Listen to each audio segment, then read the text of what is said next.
नमस्कार, बघूयात आजचा पहिला प्रकार। आता हा पदार्थ तयार करण्यासाठी कढईमध्ये आपल्याला 2 छोटे चमचे तेल घालून घ्यायचे। तेल गरम झालं, यामध्ये 1 चमचा जिरं घालायचे।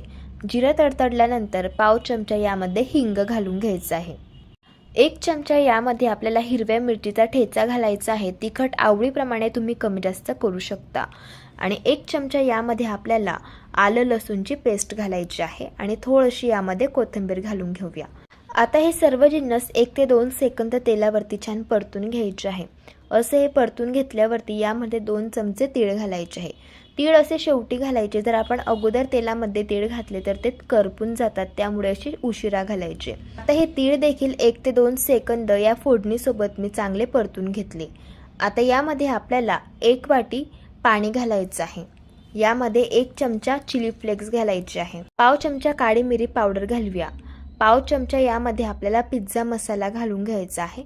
पाव चमचा चाट मसाला पावडर घालून घ्यायची आहे आणि चवीप्रमाणे मीठ घालायचं आहे। आता हे सर्व जिन्नस मिक्स करून घ्यायचे आहे आणि या पाण्याला आपल्याला एक खडखडून उकळ काढून घ्यायची आहे। इथे मी या पाण्याला खडखडून एक उकळ काढून घेतलेली आहे। आता यामध्ये आपल्याला गव्हाचं पीठ घालायचं आहे। ज्या वाटीने आपण पाणी घेतलं होतं त्याच वाटीने 1 वाटी इथे गव्हाचं पीठ घेतलं। थोडं थोडं पीठ असं पाण्यामध्ये घालायचं आणि मिक्स करून घ्यायचं, म्हणजे पिठाच्या गुठळ्या यामध्ये होत नाही। आता उरलेलं जे पीठ आहे तर ते सुद्धा यामध्ये घालून घेतलं। याला मिक्स करून घ्यायचं आहे। हे बघा, इथे मी याला छान मिक्स करून घेतलेलं आहे। आणि इथे आपण 1 वाटी गव्हाचं पीठसाठी 1 वाटी पाणी घेतलं होतं, ते अगदी परफेक्ट यासाठी झालेलं आहे। तुम्ही बघू शकतात हे मिश्रण अजिबात कढईला चिटकत नाहीये, अगदी परफेक्ट असं तयार झालेलं आहे। आता गॅस बंद करून घ्यायचा आहे आणि यावरती आपल्याला झाकण ठेवायचं आहे आणि वाफेमध्येच हे मिश्रण 5 मिनिटांसाठी ठेवायचं आहे। 5 मिनिटांनंतर बघू शकतात छान यावरती एक वाफ आलेली आहे। आता आपण हे मिश्रण एका ताटामध्ये काढून घेऊया। यामध्ये आपल्याला एक मोठ्या साईजचा उकळून घेतलेला बटाटा किसून घालायचा आहे। असा बटाटा यामध्ये घातल्यामुळे हा पदार्थ चवीला अगदी छान लागतो।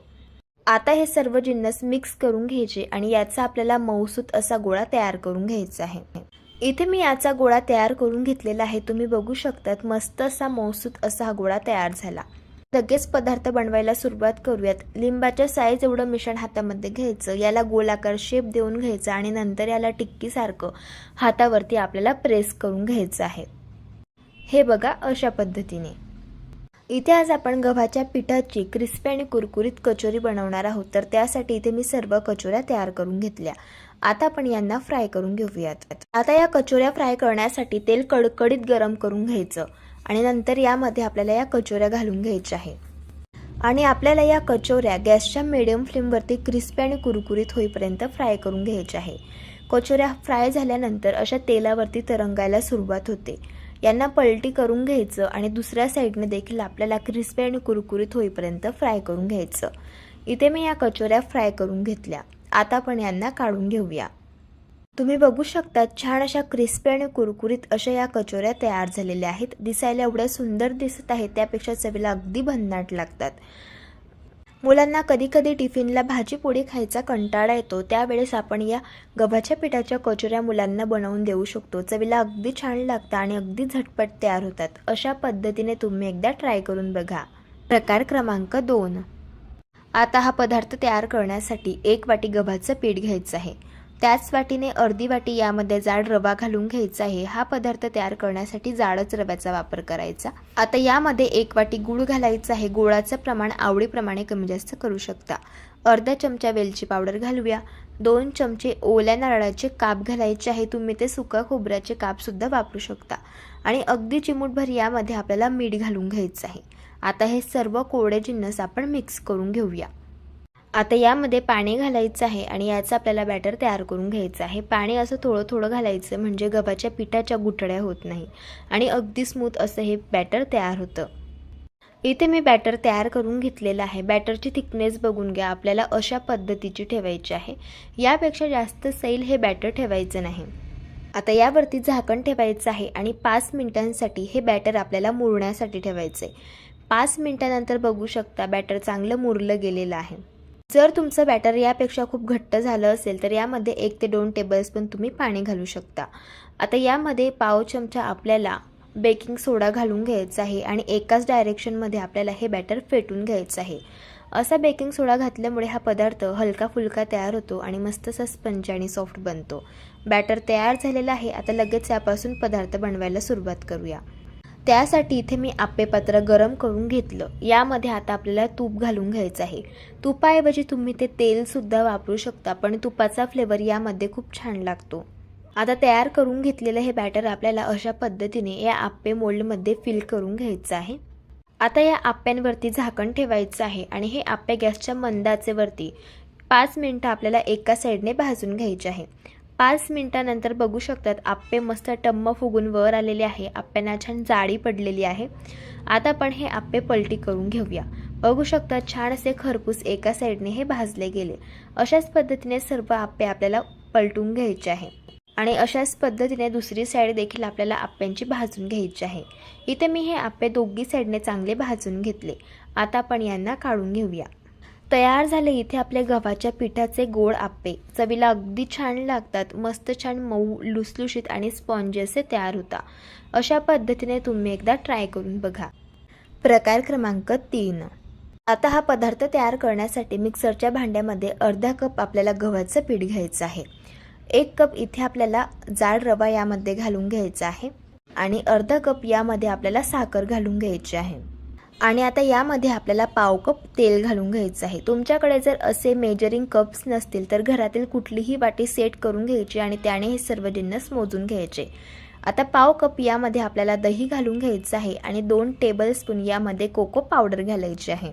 जर तुमच्याकडे कोको पावडर नसेल तर तुम्ही यामध्ये नाही घातली तरी देखील चालेल. यामध्ये 2 ते 3 ड्रॉप्स व्हॅनिला इसेन्स घालून घ्यायचं आहे आणि 1 कप यामध्ये दूध घालायचं आहे. 4 ते 5 मिनिटं याला मिक्सरमध्ये फिरवून घ्यायचं आहे.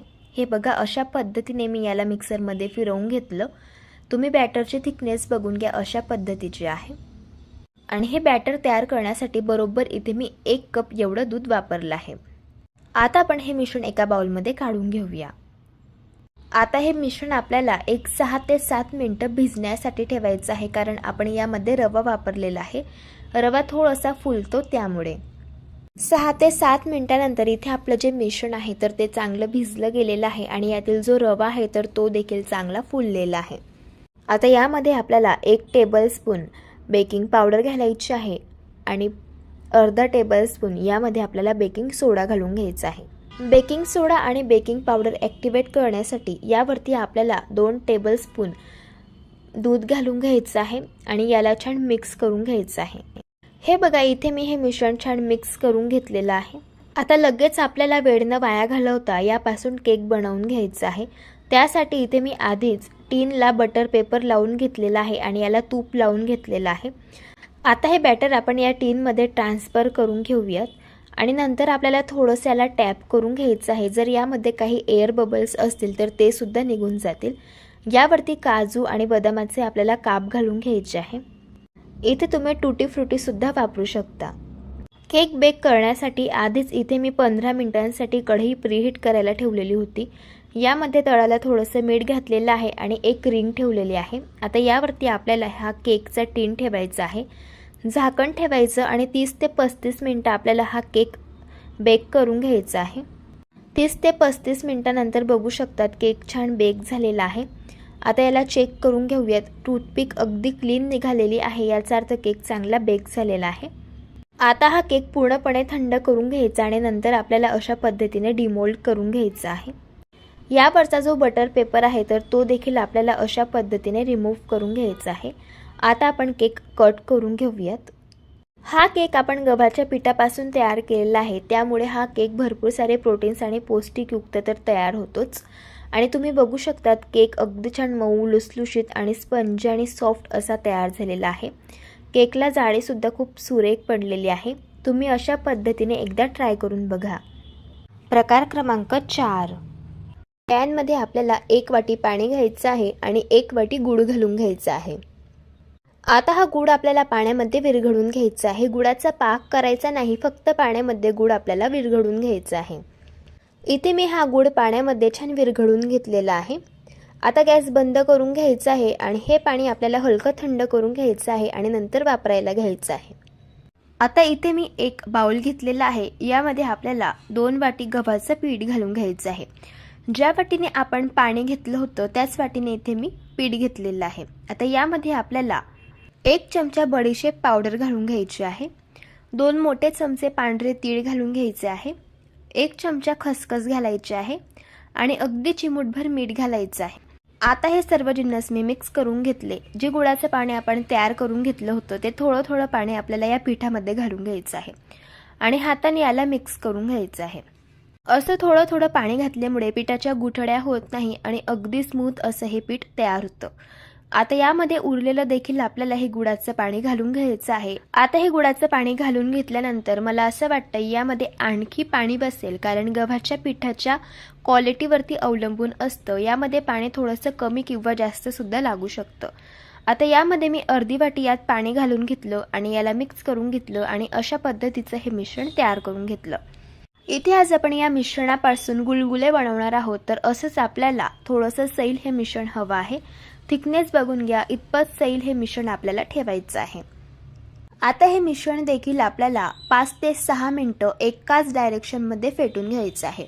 असं याला फेटून घेतल्यामुळे हे मिश्रण हलकं फुलकं होतं, यामध्ये हवेचे कण भरले जातात आणि यापासून आपण जे गुलगुले बनवणार आहोत ते हलके फुलके तयार होतात आणि मस्त छान स्पंज आणि सॉफ्ट बनतात.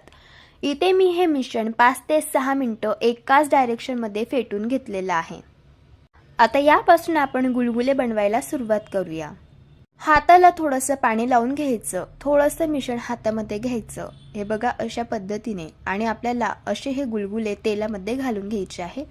त्यासाठी तेल इथे मी गरम करून घेतलंय. तुम्हाला हवे तसे लहान किंवा मोठे गुलगुले तुम्ही तेलामध्ये घालून घेऊ शकता.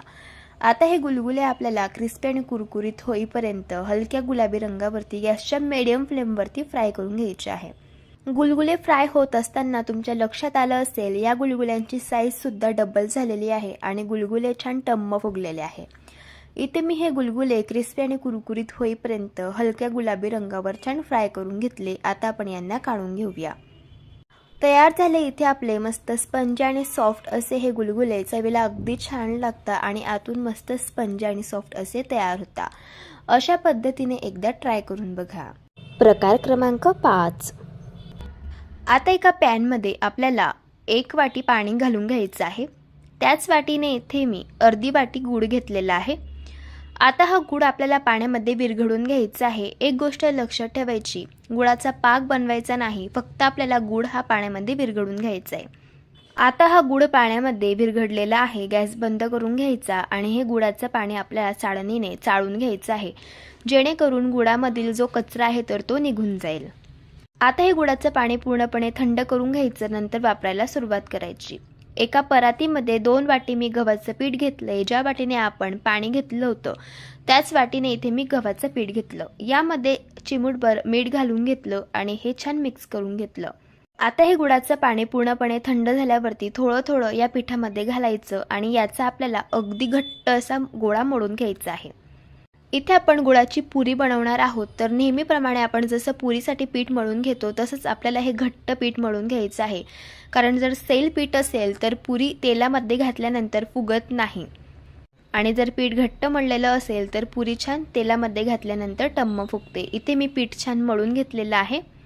आता इथे आपल्याला थोडासा गोळा घ्यायचा आहे पिठाचा आणि याचा आपल्याला उंडा तयार करून घ्यायचा आहे. हे बघा अशा पद्धतीने. आता आपण पुरी बनवायला सुरुवात करूयात. आता थोडंसं पोळी पाटाला तेल लावून घ्यायचं आहे आणि यावरती हा तयार करून घेतलेला उंडा ठेवायचा आहे आणि याला आपल्याला लाटून घ्यायचं आहे. पीठ घट्ट मळून घेतलेलं आहे, त्यामुळे पुरी लाटताना अजिबात पिठाची गरज पडत नाही. आता पुरी इथे मी लाटून घेतलेली आहे. लगेच आपण हिला फ्राय करायला घेऊया. पुरी फ्राय करण्यासाठी तेल गरम करून घेतलेलं आहे. यामध्ये आता आपण पुरी सोडूया. तुम्ही बघू शकता आहेत तेलामध्ये पुरी घातल्यानंतर छान टम्म फुगलेली आहे. तर पुरीची एक साईड फ्राय झालेली आहे, हिला पलटी करून घ्यायचं आणि दुसरी साईड देखील हिची फ्राय करून घ्यायची. पुरीचं पीठ असं घट्ट मळून घेतल्यामुळे सर्व पुऱ्या अशाच टम्म फुगल्या जातात, त्यामुळे पीठ हे घट्ट मळून घ्यायचं. आता ही फ्राय करून घेतलेली पुरी आपण काढून घेऊया. तुम्ही बघू शकतायत अगदी छान अशी क्रिस्पी आणि कुरकुरीत ही पुरी तयार झालेली आहे आणि मस्त टम्म फुगलेली आहे. इथे मी सर्व पुऱ्या फ्राय करून घेतलेल्या आहे आणि तुम्ही बघू शकतात सर्वच पुऱ्या छान टम्म फुगलेल्या आहे आणि ही गुळाची पुरी चवीला छान लागते. तुम्ही अशा पद्धतीने एकदा ट्राय करून बघा.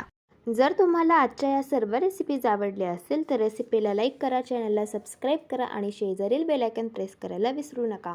व्हिडिओ जास्तीत जास्त शेअर करा. तर चला भेटू एका मस्त अशा चमचमीत रेसिपीसोबत. तोपर्यंत धन्यवाद.